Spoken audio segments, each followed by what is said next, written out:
Every time we talk about maybe doing legislation the following year, it's to have that bill on the wall, and to be proud of the work that we've done. So today we have former Representative Sean Harrison, who sponsored our fire safety bill back in 2016.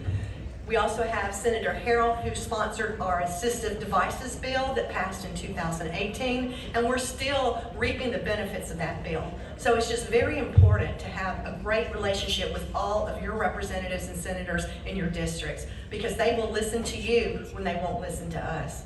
And so we really appreciate you guys being involved. Our legislative days are coming up in January. Every other year they do a regular session in March and then an early session in January. So we're early this next year. So that's kind of why we're getting started early, because committee meetings will start before the end of the year. So a lot of work to do, and thank you so much.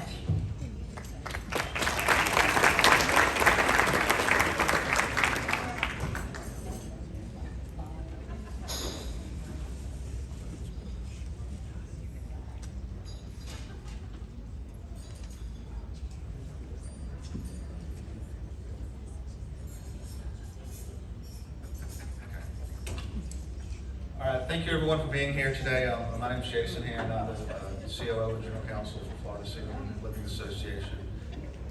We're glad you guys made it. I'm going to let James introduce himself real quick, and then we're going to get started. Yeah, James McFadden. I think Gail did a great job of introducing me. So with that, we'll get going.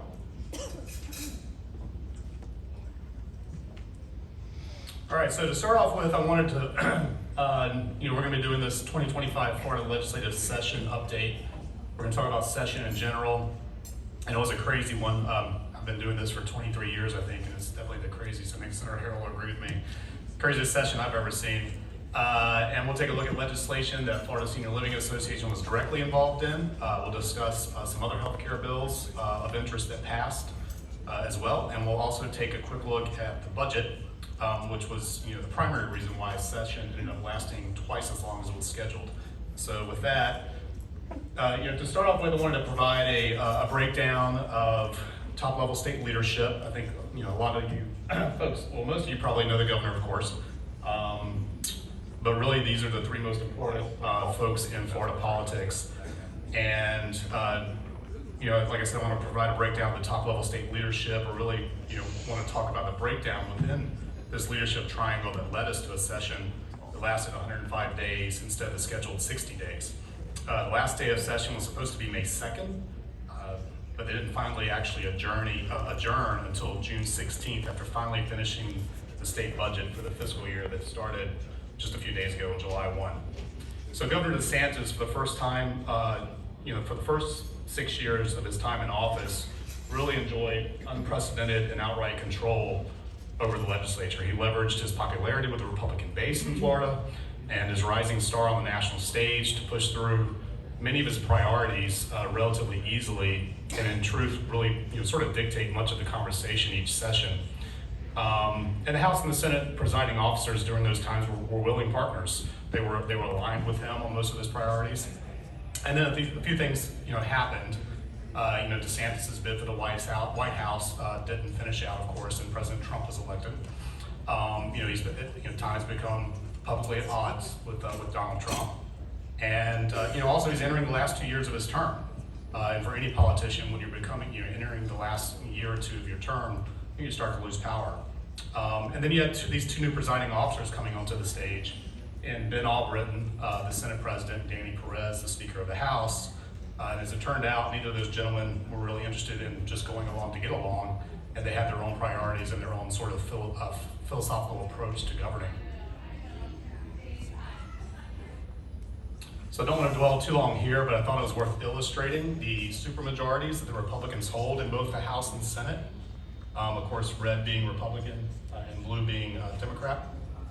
Normally, you'd assume that with that much red in both chambers, along with a Republican governor, that would result in relatively smooth sessions. But as I mentioned, that's not what happened this past year.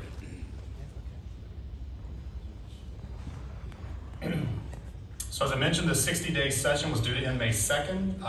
The only duty actually of the Florida legislature every year that they have to perform is to pass a balanced budget. The state constitution requires they pass a balanced budget every year. It's the only thing they have to do. So there are a lot of reasons why it took so long and took such an extended session to meet that obligation. We don't have time to get into all of them today, but one huge reason was the inability to agree to a large tax cut package. So Governor DeSantis was pushing for a property tax cut. The House, under Speaker Perez's leadership, was pushing for a sales tax cut. Speaker Perez wanted to cut the sales tax by 0.75%. The Senate was kind of stuck in the middle, and eventually the Senate started promoting sort of a hybrid plan of various smaller tax cuts, some of them tax holidays, and Senate President Albritton started expressing concern about next year and the year after that, and the projected budget deficits that the state's gonna have to be dealing with. So, that led to, some animosity, some back and forth, and, ultimately, I think the Senate President did the math and knew he didn't have the votes to really move forward with either one of those priorities or to override any such veto that the governor may do. And so, ultimately a tax cut package, as I mentioned, was agreed upon in June. It includes both one-time and recurring tax cuts for businesses and Florida residents. We'll talk about that a little bit more in a second.